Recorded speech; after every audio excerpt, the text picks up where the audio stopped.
আত্মনিয়ন্ত্রণ, যে শক্তি আপনার পুরো জীবন বদলে দিতে পারে।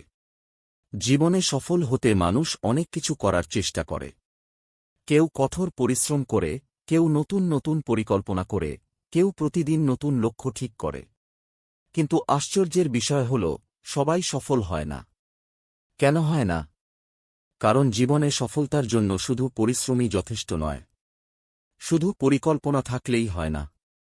শুধু স্বপ্ন দেখলেই হয় না।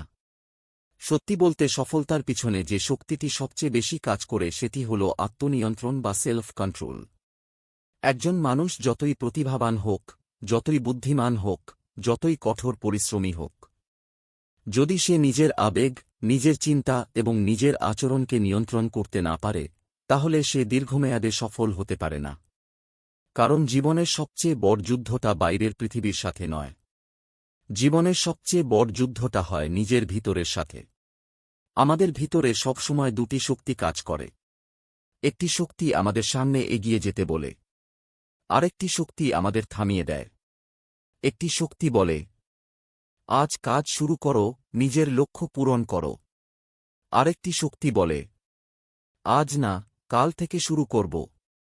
এই দুই শক্তির লড়াই প্রতিদিন আমাদের ভিতরে চলে। আর যে মানুষ এই লড়াইয়ে নিজের মনকে নিয়ন্ত্রণ করতে পারে, সে ধীরে ধীরে জীবনে এগিয়ে যায়। আমাদের জীবনের সবচেয়ে বড় সমস্যা, আমাদের জীবনের অনেক সমস্যার মূল কারণ হল আমরা নিজেরাই নিজেদের নিয়ন্ত্রণ করতে পারি না। ধরুন আপনি পড়াশোনা করতে বসেছেন। হঠাৎ মনে হল একটু মোবাইল দেখি। আপনি ভাবলেন শুধু 5 মিনিট দেখব। কিন্তু সেই 5 মিনিট কখন যে 1 ঘন্টা হয়ে যায় আপনি বুঝতেই পারেন না। আবার ধরুন কেউ আপনাকে কিছু বলেছে। আপনি রেগে গিয়ে এমন কথা বলে ফেললেন যেটার জন্য পরে অনুতাপ করতে হয়েছে। কখনো অলসতার কারণে গুরুত্বপূর্ণ কাজ ফেলে রেখেছেন। কখনো ভয়ের কারণে একটি বড় সুযোগ হাতছাড়া করেছেন। এই ঘটনাগুলো আমাদের সবার জীবনে ঘটে। আর এগুলো ঘটে শুধুমাত্র একটি কারণে, আমরা আমাদের আবেগকে নিয়ন্ত্রণ করতে পারি না। আবেগের দাস না হয় আবেগের নেতা হন। মানুষের জীবনে আবেগ খুবই গুরুত্বপূর্ণ। রাগ, ভয়, আনন্দ, দুঃখ, এই সব অনুভূতি মানুষের স্বাভাবিক অংশ। কিন্তু সমস্যা তখনই হয় যখন এই আবেগগুলো আমাদের নিয়ন্ত্রণ করতে শুরু করে। যখন রাগ আমাদের সিদ্ধান্ত নেয়, যখন ভয় আমাদের পিছিয়ে দেয়, যখন অলসতা আমাদের থামিয়ে দেয়, তখন আমরা আমাদের জীবনের নিয়ন্ত্রণ হারিয়ে ফেলি। কিন্তু একজন শক্তিশালী মানুষ কখনো আবেগের দাস হয় না। সে তার আবেগকে বুঝতে শেখে। সে জানে কখন কথা বলতে হবে আর কখন চুপ থাকতে হবে। একটি ছোট গল্প। একজন ছাত্র সবসময় খুব রেগে যেত। ছোট ছোট বিষয়েও সে নিজের নিয়ন্ত্রণ হারিয়ে ফেলত। একদিন তার শিক্ষক তাকে একটি গ্লাসের পানি দিয়ে বললেন, এই গ্লাসটি হাতে নিয়ে এমনভাবে হাঁটো যেন এক ফোঁটা পানিও না পড়ে। ছাত্রটি ধীরে ধীরে হাঁটতে লাগল। সে চারপাশের দিকে তাকাল না, শুধু গ্লাসের দিকে মনোযোগ দিল। কিছুক্ষণ পরে শিক্ষক তাকে জিজ্ঞেস করলেন, হাঁটার সময় কেউ কি তোমাকে বিরক্ত করেছিল?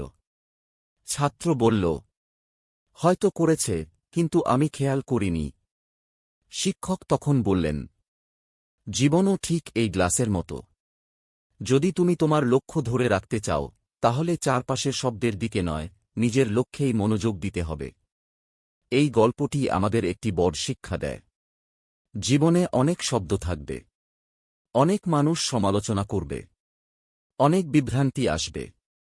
কিন্তু যদি আপনি নিজের লক্ষ্য ধরে রাখতে পারেন, তাহলে বাইরের কোন শব্দই আপনাকে থামাতে পারবে না।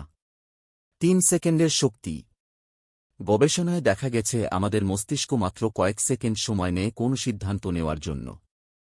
এই কয়েক সেকেন্ডেই আমাদের জীবনের দিক পরিবর্তন করতে পারে। রাগ এলে যদি আপনি 3 সেকেন্ড চুপ থাকেন, তাহলে অনেক বড় সমস্যা এড়ানো যায়। ভয় এলে যদি 3 সেকেন্ড গভীর শ্বাস নেন, তাহলে আপনি সাহস ফিরে পেতে পারেন। অলসতা এলে যদি 3 সেকেন্ডের মধ্যে কাজ শুরু করে দেন, তাহলে আপনি নিজের লক্ষ্য থেকে সরে যাবেন না। এই 3 সেকেন্ডই সাধারণ মানুষ আর অসাধারণ মানুষের মধ্যে পার্থক্য তৈরি করে। ছোট ছোট অভ্যাসের শক্তি। অনেকে মনে করে জীবনে বড় পরিবর্তন আনতে হলে বড় কিছু করতে হবে। কিন্তু সত্যি বলতে বড় পরিবর্তন শুরু হয় ছোট ছোট অভ্যাস থেকে। প্রতিদিন 5 মিনিট আগে ঘুম থেকে ওঠা, প্রতিদিন 10 মিনিট পড়াশোনা করা, প্রতিদিন একটু ব্যায়াম করা। এই ছোট ছোট কাজগুলোই ধীরে ধীরে বড় পরিবর্তন তৈরি করে। যেমন একটি নদী একদিনে তৈরি হয় না, ধীরে ধীরে পানি জমতে জমতেই নদী তৈরি হয়। তেমনি জীবনের সাফল্যও একদিনে আসে না, প্রতিদিনের ছোট ছোট নিয়ন্ত্রণ থেকেই বড় সাফল্য তৈরি হয়। মোবাইল ও অলস্তার ফাঁদ। আজকের পৃথিবীতে মানুষের সবচেয়ে বড় শত্রুদের একটি হল অতিরিক্ত মোবাইল ব্যবহার। অনেক সময় আমরা বুঝতেই পারি না কত মূল্যবান সময় আমরা নষ্ট করে ফেলছি।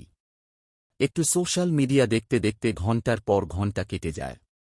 এই সময়গুলোই আসলে আমাদের জীবনের সবচেয়ে গুরুত্বপূর্ণ সময়। যদি এই সময়গুলো আমরা আমাদের লক্ষ্য পূরণের জন্য ব্যবহার করতাম, তাহলে হয়তো আজ আমাদের জীবন অন্যরকম হতে পারত। সেলফ কন্ট্রোল মানে শুধু খারাপ কাজ বন্ধ করা নয়। সেলফ কন্ট্রোল মানে নিজের সময়কে মূল্য দেওয়া। সফল মানুষদের একটি গোপন রহস্য। ইতিহাসে যত সফল মানুষ আছে তাদের সবার মধ্যে একটি সাধারণ বৈশিষ্ট্য রয়েছে। তারা তাদের আবেগের উপর নিয়ন্ত্রণ রাখতে জানে। তারা তাড়াহুড়ো করে সিদ্ধান্ত নেয় না। তারা ছোট সমস্যায় ভেঙে পড়ে না। তারা জানে, যতক্ষণ আমি নিজের ভিতরে স্থির থাকব, ততক্ষণ বাইরের কোন ঝড় আমাকে ভাঙতে পারবে না। নিজের পরিচয় বদলান। মানুষ শুধুমাত্র কাজের মাধ্যমে বদলায় না, মানুষ বদলায় নিজের পরিচয়ের মাধ্যমে। যদি আপনি নিজেকে অলস মানুষ মনে করেন, তাহলে আপনার কাজও অলস হবে। কিন্তু যদি আপনি নিজেকে শৃঙ্খলাবদ্ধ মানুষ মনে করেন, তাহলে আপনার কাজও সেই অনুযায়ী হবে। তাই নিজেকে বলুন, আমি একজন নিয়ন্ত্রিত মানুষ। আমি আমার সিদ্ধান্তের মালিক। 6 মাসের পরিবর্তন। ধরুন একজন মানুষ আজ থেকে প্রতিদিন একটু একটু করে নিজেকে নিয়ন্ত্রণ করা শুরু করল। আজ 10 মিনিট পড়াশোনা, আগামীকাল 15 মিনিট। আজ মোবাইল 30 মিনিট কম ব্যবহার, আগামীকাল আরও কম। এইভাবে যদি কেউ 6 মাস ধরে নিজেকে নিয়ন্ত্রণ করতে থাকে, তাহলে সে আগের মানুষ থাকবে না। সে আরও আত্মবিশ্বাসী হবে, আরও শক্তিশালী হবে, আরও লক্ষ্যভিত্তিক হবে। সেলফ কন্ট্রোল মানে স্বাধীনতা। অনেকে মনে করে সেলফ কন্ট্রোল মানে নিজেকে আটকে রাখা, কিন্তু আসলে বিষয়টি তার ঠিক উল্টো। সেলফ কন্ট্রোল মানুষকে স্বাধীনতা দেয়। রাগ নিয়ন্ত্রণ করলে আপনি শান্তির স্বাধীনতা পান। ভয় নিয়ন্ত্রণ করলে আপনি এগিয়ে যাওয়ার স্বাধীনতা পান। অলসতা নিয়ন্ত্রণ করলে আপনি সফলতার দরজা খুলে দেন। এই পৃথিবী হয়তো আপনার ইচ্ছামতো চলবে না। মানুষ আপনার কথা বুঝবে না। পরিস্থিতি আপনার পক্ষে থাকবে না। কিন্তু একটি জিনিস সবসময় আপনার হাতে থাকবে। সেটি হল নিজের উপর নিজের নিয়ন্ত্রণ। যেদিন আপনি নিজের মন, নিজের আবেগ এবং নিজের সিদ্ধান্তের উপর নিয়ন্ত্রণ আনতে পারবেন, সেদিন থেকে আপনার জীবন সত্যিই বদলাতে শুরু করবে। মনে রাখবেন, যে মানুষ নিজের ভিতরের যুদ্ধ জিতে যায়, তাকে বাইরের কোন যুদ্ধ হারাতে পারে না। আর সত্যি বলতে জীবনের সবচেয়ে বড় বিজয় হল নিজের উপর নিজের বিজয়।